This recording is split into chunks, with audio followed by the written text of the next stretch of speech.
Welcome to Cheater Confessions. Let's get started with today's story. My name's Danny. I'm 32. I was supposed to get married in 3 weeks. Lilian and I had been together for 4 years, engaged for 7 months.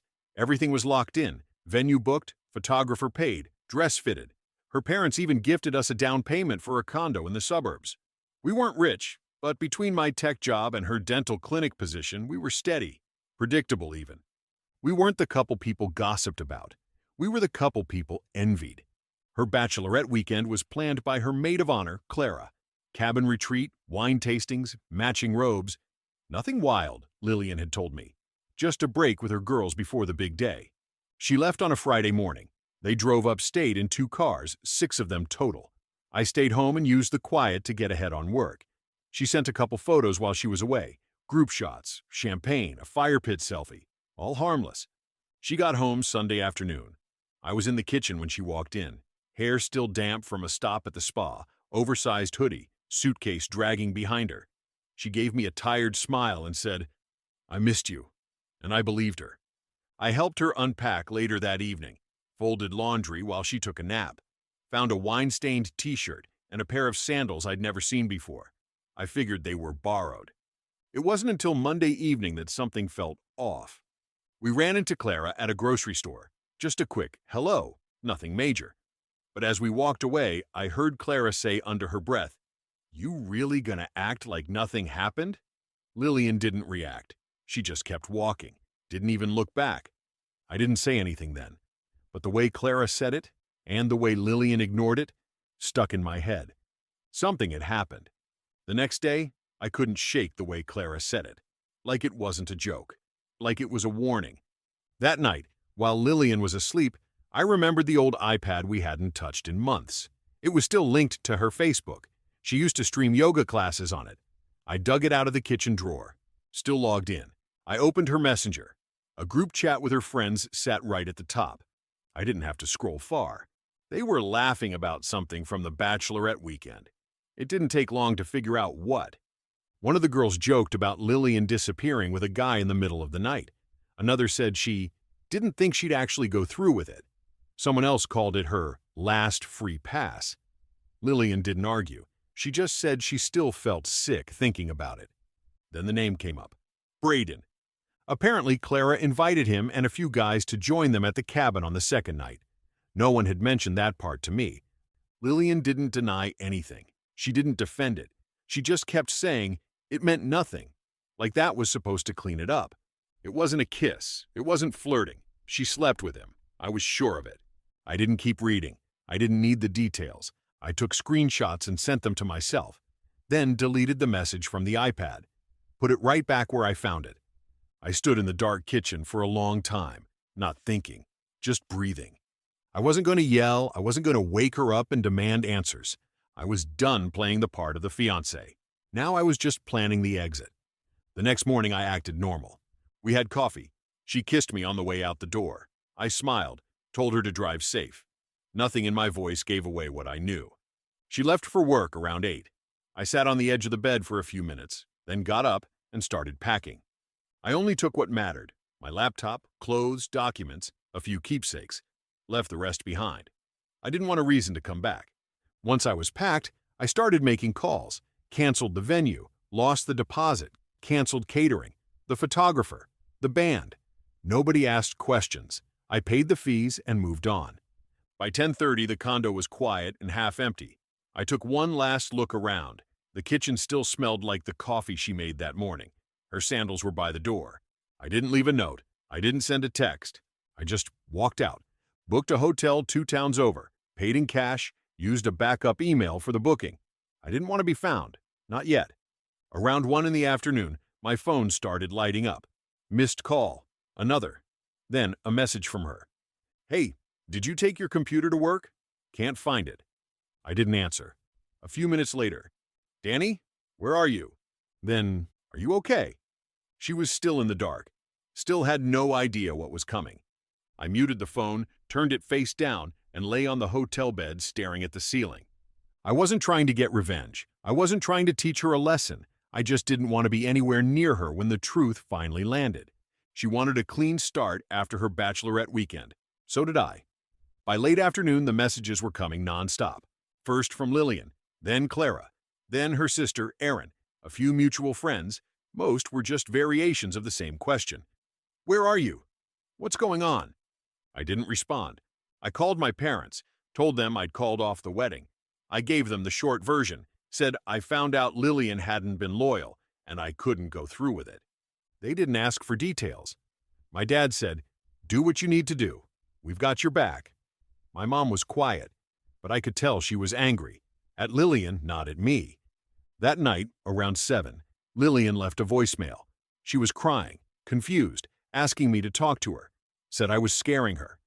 At 8:13, I sent her the screenshots. No words, just the evidence. It didn't take long. 2 minutes later, another call. I didn't answer. Then a wall of texts. "Please, Danny. It wasn't what it looks like. I didn't mean for any of that to happen. It was a mistake." Then, "Can we talk? Just once, please." I read them all, then muted her again. By 10 p.m., Clara messaged me. "You're blowing this way out of proportion. It was her bachelorette, not an affair." I took a screenshot of that too. I didn't reply. I turned off my phone, left it on the desk, and went to the hotel pool. I didn't feel good. I didn't feel bad. I felt free. The next morning, I turned my phone back on. 22 missed calls, 3 voicemails, dozens of texts. One message stood out. From Lilian. I told my parents. They know. "Can we please talk now?" I waited 2 hours before I called her. She answered instantly. Her voice was hoarse, like she hadn't slept. "Danny," she said, then silence. "You wanted to talk. So talk." "I'm sorry," she said, choking back tears. "I messed up. It didn't mean anything.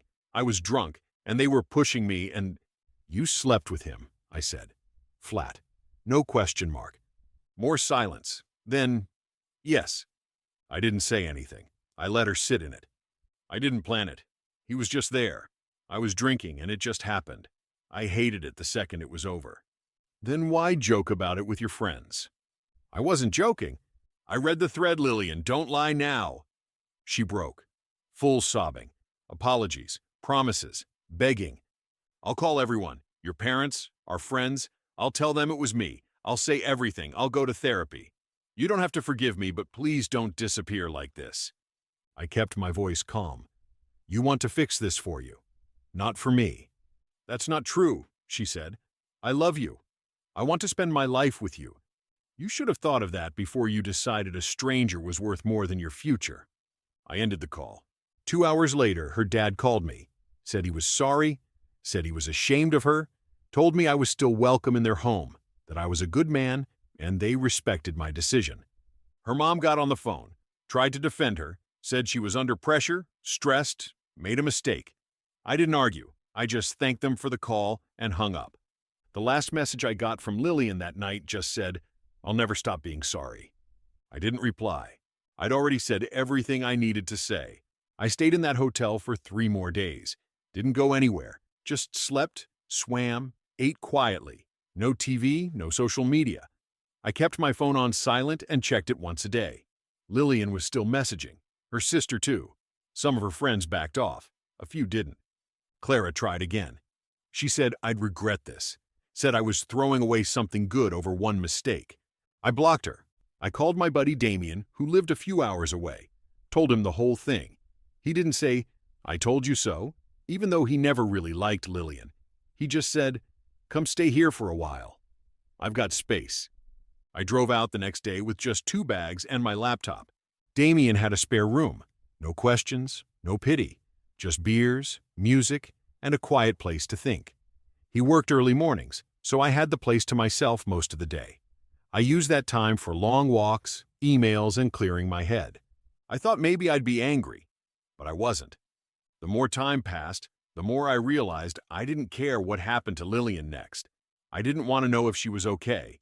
I didn't want to know who she was talking to or what she was telling people. I didn't even want to hear her voice again. Whatever part of me used to care, it wasn't there anymore.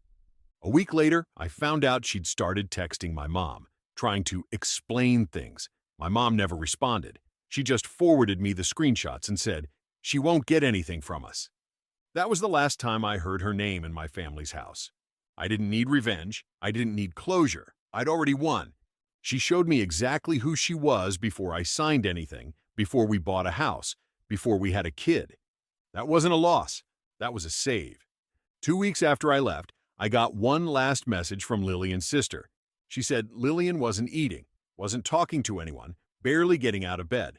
She asked if I could just meet with her once. She just wants closure, she said. I stared at the message for a while, then typed one line. That's not my job anymore. And I meant it. She had people around her, family, friends, a support system. I wasn't one of them now. I didn't owe her comfort. I didn't owe her forgiveness. I blocked the number. Damien and I flew out for a short trip a week later. Just 3 days.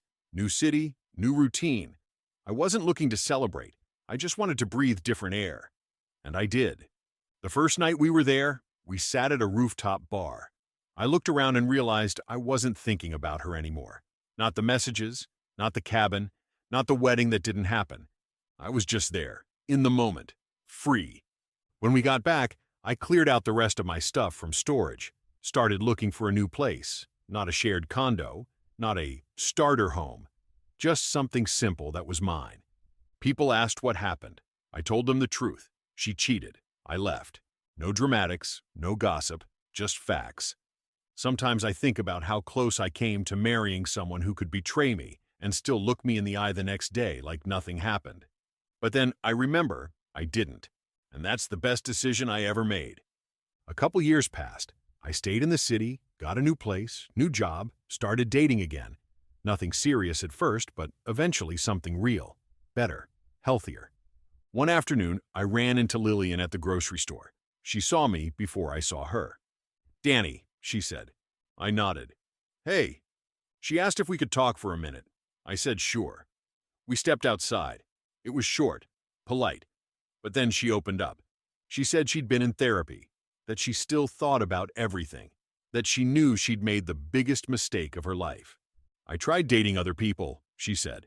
"It wasn't the same. It was never the same. You were the one, Danny. I didn't see it then, but I do now." I let her finish. Then she asked if I could ever give her another chance. I said, "I hope you've changed. But no, I'm not going back." She didn't cry, just nodded. "I understand," she said. We shook hands. That was it. She went back inside. I walked away. And I realized I didn't feel anything.